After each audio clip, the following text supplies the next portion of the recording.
Et là, je me suis dit, bah c'est l'occasion, j'ai envie de me mettre au studio.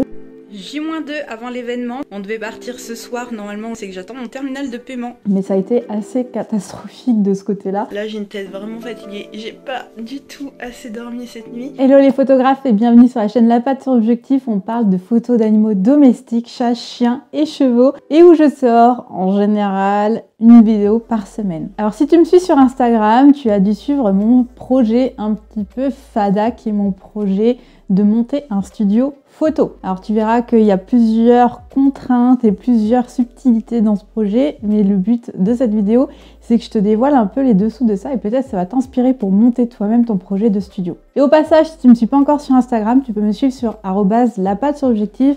J'y partage du contenu quasi quotidiennement entre les stories et les posts. Tu pourras suivre l'actualité de La Patte sur Objectif et aussi mes projets fous comme celui-là un petit peu à côté. Avant de te parler des dessous de ce projet studio, je vais déjà te mettre un petit peu dans un contexte. De mon côté, ça fait depuis 2016 que j'ai commencé la photo, vraiment que j'ai découvert la photo. Ça fait depuis 2019 que je me suis spécialisée dans les photos d'animaux domestiques et que je me suis professionnalisée. Et toujours en extérieur, c'est-à-dire que j'allais shooter en lumière naturelle. J'ai essayé de trouver des spots, on essayait de trouver la bonne heure, on va dire en fonction de la météo, etc. pour faire des bonnes photos en extérieur. Donc, à l'heure où je tourne cette vidéo, ça fait 5 ans que je fais ça. Et j'en suis arrivée à une forme de lassitude. Je pense que cette lassitude, je l'explique par plusieurs facteurs. Déjà, mine de rien, je vieillis. J'ai passé la barre des 30 ans, ça y est. J'ai l'impression d'être une vieille schnock quand je dis ça, c'est horrible. Et je pense que j'ai fait une sorte d'un peu overdose aussi aux réseaux sociaux, au fait de voir tout le temps pareil, de voir tout le temps la même chose. C'est-à-dire, tu as des lieux exceptionnels avec des chiens magnifiques, très racés souvent. Et avec toujours un peu le même type de lumière, le même type de cadre. Là, par exemple, je tourne cette vidéo, on est au printemps. On est inondé de magnolias, on est inondé de petites fleurs de cerisier. Et j'avais plus envie de ça en fait. Je suis arrivée à un stade où je voulais plus faire comme tout le monde. Je pense que c'est mon côté un petit peu rebelle aussi. J'ai toujours aimé pas faire comme tout le monde. Alors, ça veut pas dire que la photo de studio pour l'animalier n'existe pas. Hein. Je suis pas en train de réinventer la roue non plus. Mais je voulais pas rester dans cette facilité. Et en fait, je ne trouvais plus le plaisir à faire de la photo en lumière naturelle en extérieur. Et j'avais ce besoin de me réinventer, de me renouveler complètement. Et je me suis posé la question de qu'est-ce que j'ai envie de faire. Et c'est là que le studio a commencé à apparaître, surtout à partir du mois de décembre. Donc il faut savoir que j'avais déjà un vieux flash Cobra que j'ai jamais vraiment utilisé. Les flashs, je maîtrisais dans la théorie, mais j'ai jamais mis en application la photo au flash vraiment. Et donc j'avais tout à découvrir et ça m'a stimulé d'excitation, de nouveauté, de se dire allez, je pars dans une autre direction, je vais réapprendre comment faire d'autres types de photos. Et ça m'a vachement stimulée et je suis partie, voilà, j'ai voulu commencer à monter un studio. Première étape, c'était au mois de décembre de l'année dernière, du coup, où j'ai commencé à m'amuser vraiment avec mon flash Cobra, à mettre en application vraiment ce que je savais en théorie, avec des photos très simples. Et j'ai voulu partir dans des univers vraiment fantastiques, faire des petits montages sympas. J'ai joué en découpant des papiers, en fait, j'ai vraiment découpé des petites formes dans du papier de soie, j'ai fait une lumière au flash avec ce papier que j'ai couplé avec des photos de mes chiens pour faire des scènes un peu rigolotes. Bref, voilà, je me suis amusée, j'ai commencé à tâtonner comme ça et à exploiter mon flash comme ça. Au même moment, j'ai été contactée par une association de pommes-ski qui crée une rencontre d'événements pour les gens qui ont des pommes-ski avec différents stands. Il y avait un village, il y avait des concours beauté, il y avait des initiations agility, etc. Et ils cherchaient un photographe pour avoir un stand pour proposer aux gens qui viennent avec leurs chiens de faire une séance photo. Et là, je me suis dit, bah c'est l'occasion, j'ai envie de me mettre au studio, j'ai envie de faire les choses plus sérieusement en studio. Donc, je vais profiter de cet événement pour créer un stand où je vais avoir un petit studio au sein du stand pour proposer des photos au flash. Et c'est là que mon défi fou a commencé, puisque en janvier de cette année, je me suis lancé le défi de monter mon studio photo qui tient dans un stand de 3 mètres sur 3 mètres en 3 mois. Ouais, 3 mois. Alors sachant qu'en 3 mois, il fallait que je me forme, que j'achète le matériel, que déjà je me renseigne sur le matériel et que j'achète le bon parce que j'y connaissais pas grand chose au matériel de studio, vraiment gros flash de studio. Il fallait que je fasse mes essais avec 1 et 2 flashs, que je trouve les bons schémas de lumière et que je sache vraiment quoi proposer le jour de ce stand. Sachant que je suis pas à temps plein dessus parce que j'ai plein d'autres choses à côté qui étaient sur le feu. j'ai mes élèves à m'occuper, j'ai mes formations, j'ai mon contenu régulier à maintenir malgré tout. Donc finalement, j'avais que quelques petites heures par semaine allouées à ce projet. Mais bref, c'était lancé et pour être sûr de ne pas revenir en arrière, je l'ai bien annoncé sur Instagram en disant je lance le studio, sachant que j'avais aussi communiqué à l'association qui m'avait contacté pour les pommes ski de dire j'aurai un studio dans le stand. Clairement, il est hors de question pour moi que je propose des prestations photos sur un événement canin en extérieur, sachant que souvent tu es autour d'une salle des fêtes, il n'y a pas grand chose autour, tu maîtrises pas la lumière ni rien. Vraiment, c'est pas du tout pour moi des conditions dans lesquelles je me verrais proposer une prestation payante. Clairement pas. J'ai pas envie de rendre des photos lambda, on va dire, et j'ai pas non plus envie à l'issue de ces événements, de proposer des shootings où je vais avoir une tonne de post-traitement pour essayer de faire quelque chose de potable avec un lieu qui propose pas assez de choses, on va dire ça comme ça. Donc, pour moi, la seule chose, on va dire, je trouve pas mes mots, envisageable, voilà, c'est ça que je voulais dire. Pour moi, la seule solution envisageable pour proposer des prestations de qualité pour cet événement, c'était le studio, donc il fallait vraiment que je sois prête le jour J. Premier mois de janvier, déjà, je me suis reformée pour être sûre d'être au point. J'ai repris mes vieux livres de studio, je peux te montrer d'ailleurs. Donc je me suis appuyée de 3 livres que j'ai repris, même si je les connaissais déjà, mais le but était de revoir mes bases, être sûre que, voilà, que je serais prête. Donc le premier c'est celui-ci, alors c'est plus pour l'humain bien sûr, mais après il faut l'adapter à l'animalier avec les différents schémas d'éclairage, les différentes possibilités et disons que ça m'a beaucoup aidé pour me dire ok sur quel matériel je pars parce que le problème du studio, au-delà du flash en tant que tel, c'est les modeleurs de lumière, c'est-à-dire les softbox, les snoots, etc. Chaque modeleur propose une lumière différente. Et c'était sur quoi je pars, on va dire, dans le cadre de ce stand. Ensuite, des livres qu'on ne présente plus, mais les livres de Nat Sakura, qui sont très techniques, mais qui sont très bons sur tout ce qui est lumière, gestion des directions de lumière, type de lumière, etc. Donc, je me suis repotassé tout ça au mois de janvier. En parallèle, j'ai fait avec ce que j'avais déjà. J'avais déjà un support de fond, j'avais déjà un fond noir, j'avais aussi quelques fonds de couleur, mais je me suis dit pour commencer, on va rester très sobre, on va commencer avec du fond noir très simple, très basique. Et j'ai commencé à faire des tests avec un simple flash Cobra et une softbox Godox. Alors je peux te montrer que pour l'instant je fais mes tests avec cette softbox ici. Bon là j'ai mis un nid d'abeille mais des fois je la mets pas forcément. Et pour l'instant j'utilise mon vieux flash qui est ici pour l'instant qui fait l'affaire pour mes tests.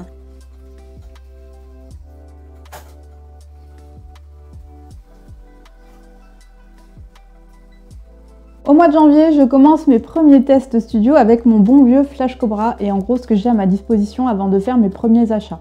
Le but c'est que je me fasse la main et que je me rende compte de quoi j'ai vraiment besoin, pas faire des achats que je vais regretter. J'avais déjà mon support de fond, j'avais mon fond noir aussi, je me suis dit dans un premier temps on va rester simple, on va faire des photos sobres sur fond noir. Et j'avais un bon vieux Flash Cobra avec son émetteur-transmetteur et une softbox Godox que je pouvais visser dessus. Le but de ces premiers tests, ça a été déjà d'apprivoiser mon flash, ça a été de tester différents schémas de lumière avec nid d'abeille, sans nid d'abeille, en simple, en snoot, etc. Donc j'ai fait plusieurs tests. Ça m'a permis aussi de me faire la main sur les réglages, d'être beaucoup plus rapide aussi sur la gestion de mes réglages avec le flash, parce que mine de rien, c'est pas du tout la même logique qu'en lumière naturelle. Et sur ce mois de janvier, j'ai aussi commencé à créer une sorte de boucle d'inspiration, aller chercher des photos à droite à gauche dans l'animalier, mais pas que, aussi dans la mode, dans des dessins aussi, pas que en photo, pour avoir des idées de schémas de lumière ou de choses que je pourrais proposer dans le cadre d'un stand photo. Et j'ai commencé à faire des tests, j'ai fait du lancer de croquettes, j'ai fait des portraits classiques, j'ai essayé différents schémas de lumière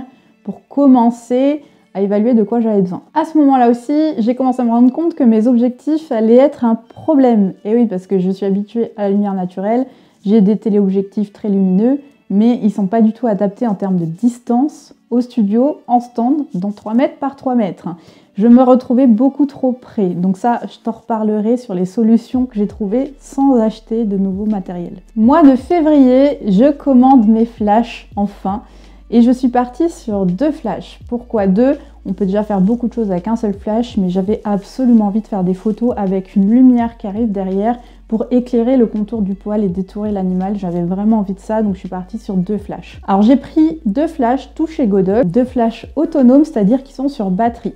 Là, dans le cadre de l'événement Pomsky, j'avais accès à une prise, donc j'aurais pu prendre des flashs qui se branchent sur secteur, mais j'ai voulu anticiper pour l'avenir. Si demain je fais des stands où il n'y a pas d'électricité, je serais bien contente d'avoir des batteries.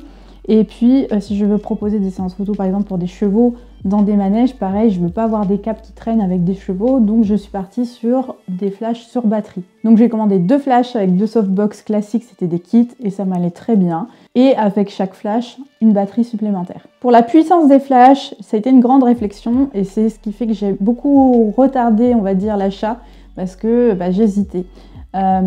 Idéalement, c'est bien d'avoir 2 flashs de même puissance parce que pour le calcul de la lumière et des réglages, c'est beaucoup plus facile.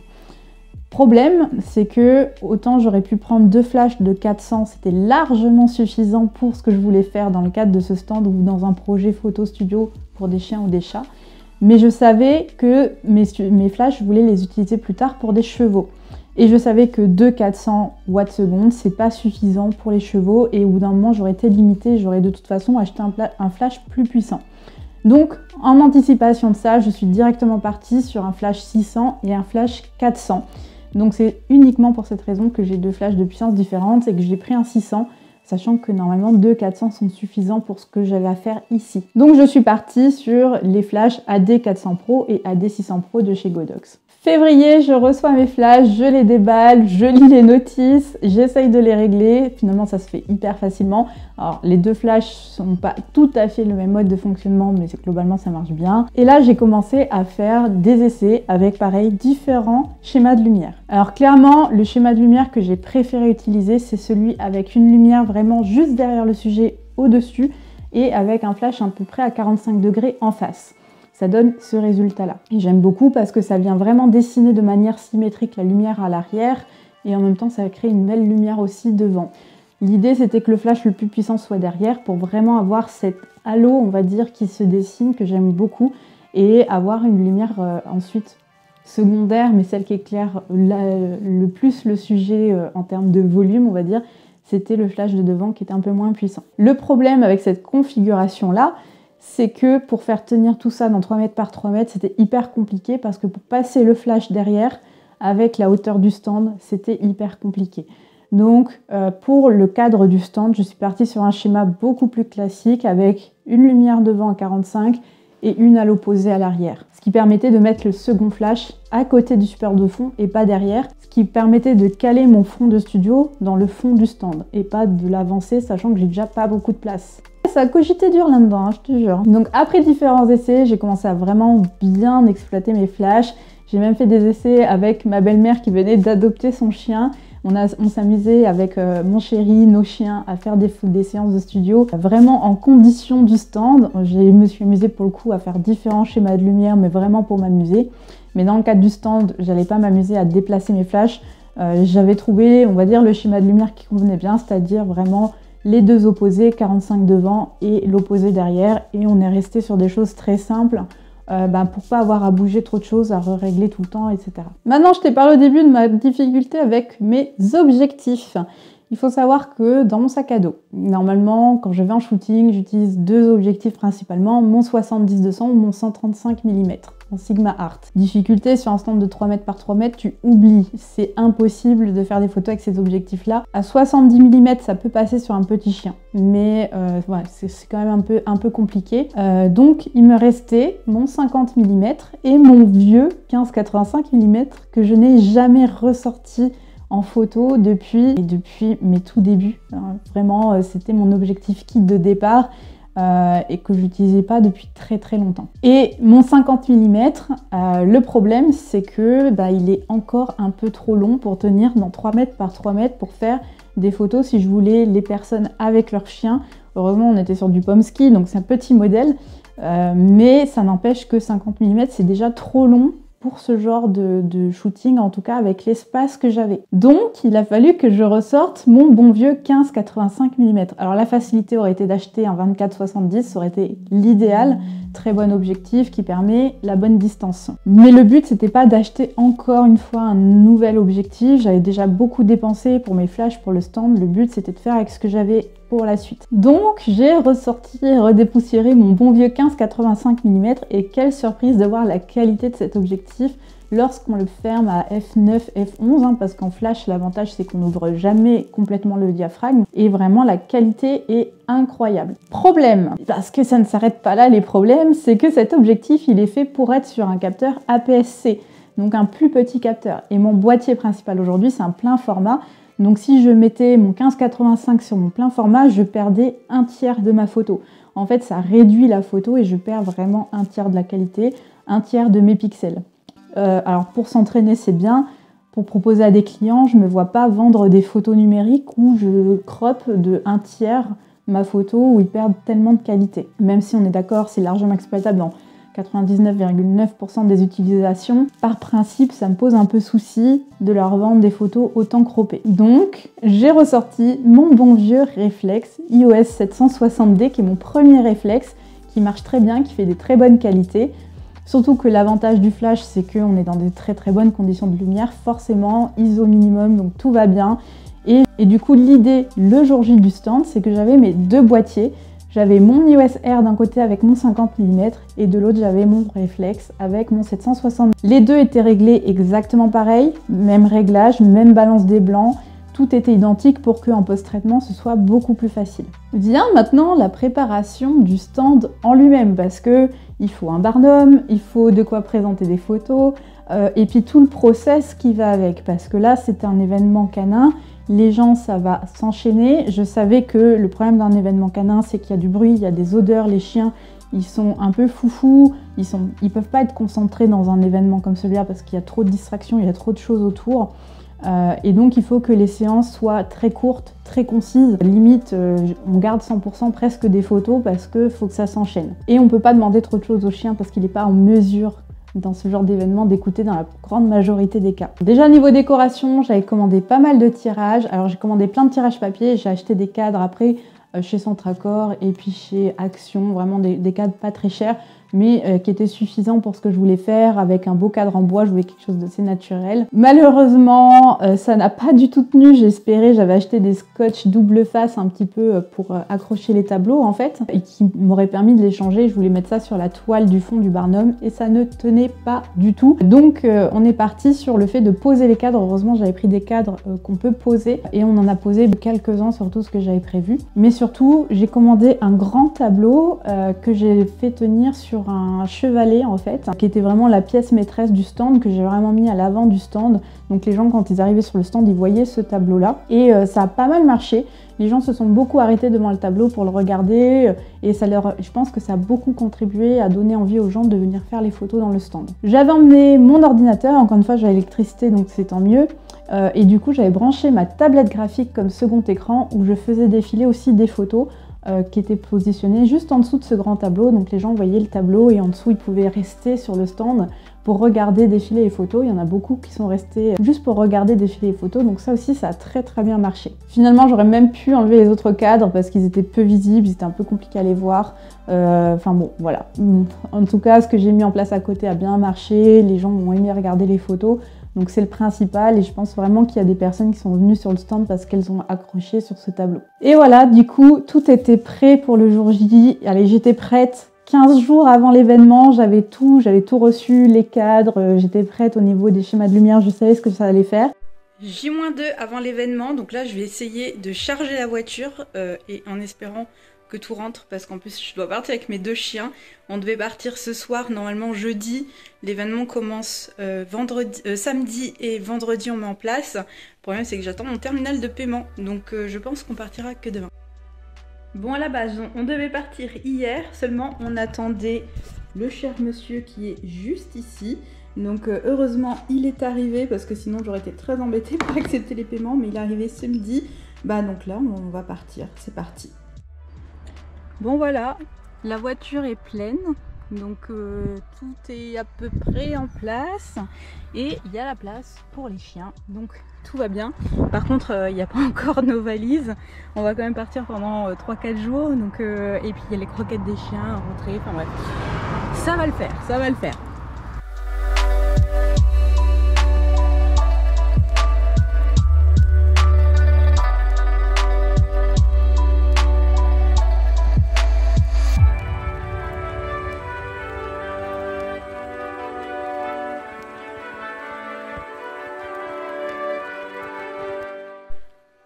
là, il est, on sait, il est à 6h du mat, il est 6h45, juste boire mon petit verre de jus et on va partir. Là j'ai une tête vraiment fatiguée, j'ai pas du tout assez dormi cette nuit.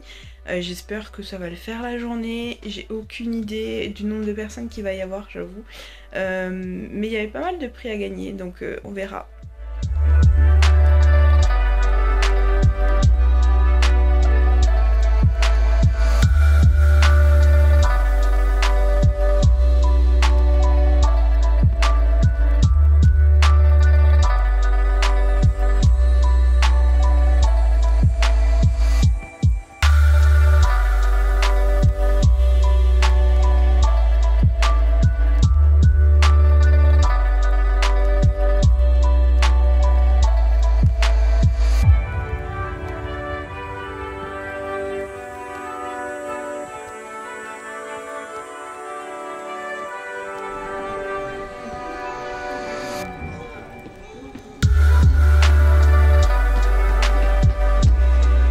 Donc finalement, le challenge a été relevé et j'en suis pas peu fière. Hein. Soyons honnêtes, on a le droit de se jeter des fleurs de temps en temps. Je suis fière de moi pour ce coup. J'ai eu que des retours positifs, des photos sur ce stand. À peine le stand ouvert, j'avais la queue devant le stand. Il y a eu beaucoup de shootings, ça s'est beaucoup enchaîné. J'ai été aussi très agréablement étonnée de voir que les chiens s'en foutent du flash. Même les chiens qui étaient un peu stressés, qui étaient un peu timides, à partir du moment où en plus il y avait la lumière de la salle, etc. Donc le flash, on le voit à peine partir. Vraiment, j'ai eu un chien qui avait une petite réticence sur le flash. On a donné quelques coups de flash dans le vide et puis à bout d'un moment, c'était bon. Mais sinon, vraiment zéro souci avec le flash pour quasiment tous les chiens qui sont passés, à part un qui avait voilà, une petite appréhension, mais vraiment pas de quoi non plus rentrer la queue et longer les murs du stand. Alors, je t'ai parlé d'une contrainte, on va y revenir parce que ça m'a posé des soucis. C'est la contrainte de devoir du coup coller les sujets au fond du studio.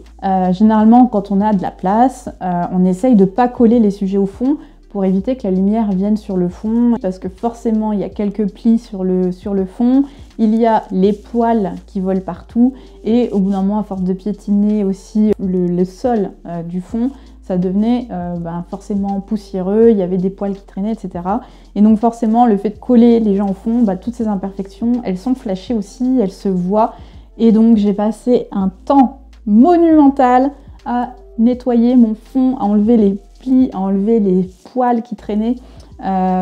J'ai pris le coup de main, j'ai réussi à m'en sortir, mais ça a été assez catastrophique de ce côté-là.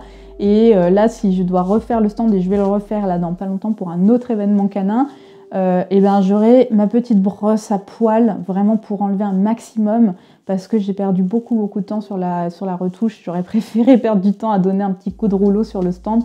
Malheureusement, je n'y ai pas pensé à ce moment-là et c'est une grosse erreur de ma part. Autre difficulté de ce genre d'événement, comme je te l'ai dit, ça s'enchaîne. Les chiens, ils sont stressés, ils ont plein d'odeurs, il y a plein de choses autour d'eux.